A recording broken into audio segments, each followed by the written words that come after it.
피부를 침투해서 염증 반응을 일으키는 경우가 굉장히 많습니다. 산에 들어가서 산다든지 이민을 가시는 분들도 계셨어요. 하지만 오히려 그런 곳에 갔을 때 더 심해지는 분들도 많으세요.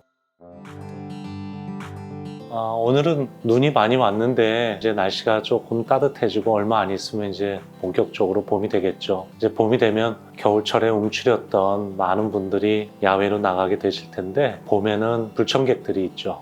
그 중에 대표적인 것들이 봄의 특징으로 인해서 나타나는 여러 가지 피부 질환들이에요. 그 중에 대표적인 것이 습진이라고 할 수 있는데요. 습진들이 봄에 잘 나타나는 이유는 일교차가 심하다든지 습도의 차가 심하다든지 꽃가루가 날리는 것들이 많잖아요. 그러한 것들에 반응을 하게 되면 봄철에 피부 증상이 많이 생기는 원인 중에 하나입니다.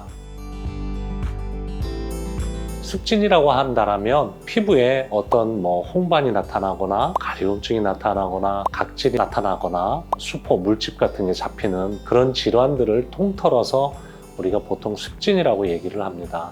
이러한 습진들이 오랫동안 반복이 되거나 만성화되게 되면 피부의 각질화가 형성이 되거나 피부가 두꺼워지거나 주름이 생기는 태선화의 경과를 거치게 되죠. 습진이라고 하면 습이라는 글자 때문에 피부가 축축하거나 끈적거리는 그러한 것들을 연상하게 되는데요. 사실은 그게 아니라 피부에 염증이 심할 때 진물이 나는 그런 형태 때문에 습진이라고 부른 거고요. 습진 환자들은 피부가 건조한 환자분들이 굉장히 많습니다.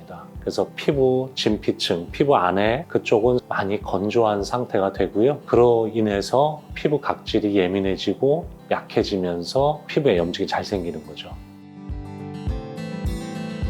피부의 염증으로 인해서 나타나는 모든 질환을 이제 피부염이라고 얘기하죠. 어떻게 보면 습진보다는 조금 더 넓은 개념이라고 볼 수 있을 것 같습니다.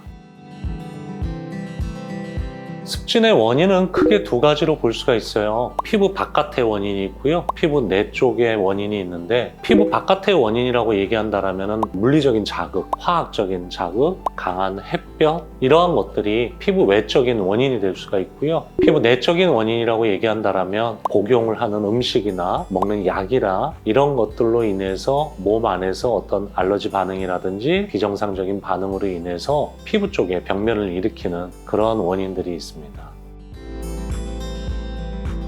습진이라는 것 자체가 피부에 있는 염증으로 인해서 유발될 가능성이 가장 많기 때문에 그 원인이 되는 염증을 잡아주는 게 중요하겠죠. 그 외에 피부 쪽에 수분을 많이 공급을 해주고 적절한 운동을 통해서 땀을 배출한다든지 좋은 컨디션을 유지한다든지 이런 것들을 통해서 일상생활 중에서 습진을 예방할 수 있을 것 같습니다. 아무래도 봄에는 피부 상태 자체가 많이 건조해지죠. 더군다나 봄에는 온도의 차이도 크고요. 또 습도의 차이도 크고요. 황사나 미세먼지가 심해지기도 하고요. 그런 환경 가운데서 피부가 건조하거나 예민한 사람들은 이런 것들에 노출이 될 때 알러지 반응을 잘 일으키게 됩니다. 미세먼지나 이런 황사 같은 물질들은 피부를 침투해서 염증 반응을 일으키는 경우가 굉장히 많습니다. 그렇기 때문에 우리가 이제 샤워를 하거나 꼭 보습을 하는 게 굉장히 중요하죠. 꽃가루 같은 경우에는 아토피나 알러지 있는 환자분들이 우스갯소리로 산에 들어가서 산다든지 공기가 좋고 나무가 많은 청정 지역으로 이민을 가시는 분들도 계셨어요. 하지만 오히려 그런 곳에 갔을 때 더 심해지는 분들도 많으세요. 그렇기 때문에 어떤 검사나 경험을 통해서 내가 어떤 환경에서 심해지는지를 아는 것이 굉장히 중요할 것 같아요.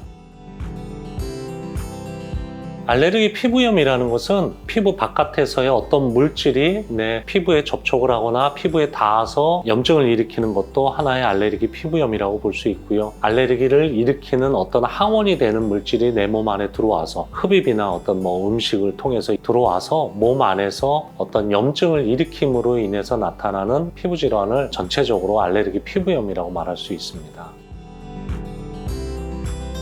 어떤 물질이나 환경이나 이런 것들이 내 피부에 접촉이 되어서 나타날 때 접촉성 피부염이라고 하고요. 특징 중에 하나는 이 접촉된 피부 면적을 중심으로 증상이 나타나기 때문에 병변이 국한되어 있는 경우가 많죠. 그에 반해서 알레르기 피부염이라는 것은 물리적인 접촉이나 노출에 의해서 나타나는 것보다는 몸 안에서 일어나는 알레르기 반응으로 인해서 몸에 돌아가면서 증상이 나타난다든지 전신적으로 증상이 나타나는 형상을 보일 때 알레르기 피부염이라고 일컫는 경우가 많습니다.